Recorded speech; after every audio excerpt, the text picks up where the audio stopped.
The U.S. State Department has issued a global caution for all American travelers following recent U.S. military strikes on Iran, which were authorized by President Trump. The warning urges American citizens to remain vigilant, as anti-American sentiment is rapidly growing worldwide. So what exactly is going on? Recently, the United States launched airstrikes on Iran, reportedly targeting nuclear sites using bunker-buster bombs. President Trump claimed that these strikes were successful and that Iran's nuclear facilities had been obliterated.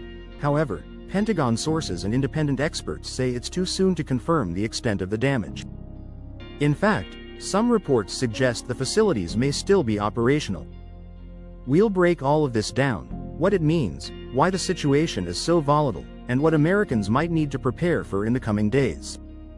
Tensions escalate. Iran responds just days after the U.S. attack.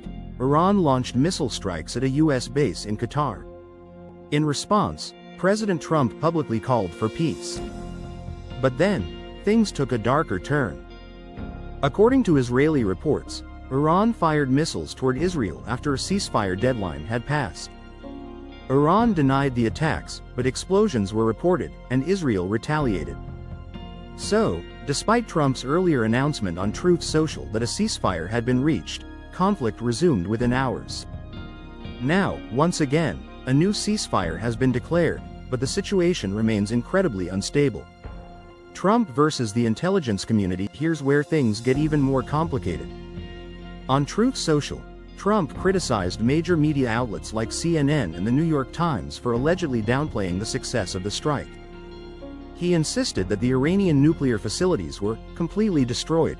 However, the Pentagon quickly contradicted this, stating that it's still unclear how much damage was actually done, especially at Iran's Fordow nuclear facility, which is seen as a key site. At a NATO summit, Trump even admitted the intel was inconclusive, but maintained his belief that the sites were demolished. Experts warn that unless those nuclear facilities were fully taken out, Iran could still be weeks away from developing nuclear weapons. According to several military analysts, the recent airstrikes may have only delayed Iran's progress by a few months, not years. What happens next? This is where the concern lies. With so much uncertainty and conflicting information, security experts fear potential retaliation, not just abroad, but even on U.S. soil. The U.S. government is warning that attacks could come in the form of protests, assaults on U.S. troops, or even sleeper cell activity in major cities. This is why citizens in large urban areas are being urged to stay alert and report any suspicious activity. The FBI, Homeland Security, and the State Department have all issued heightened threat alerts, emphasizing the need for public vigilance. Summary: in the past 72 hours, the narrative has shifted repeatedly. One moment, there's a ceasefire. The next, missiles are flying.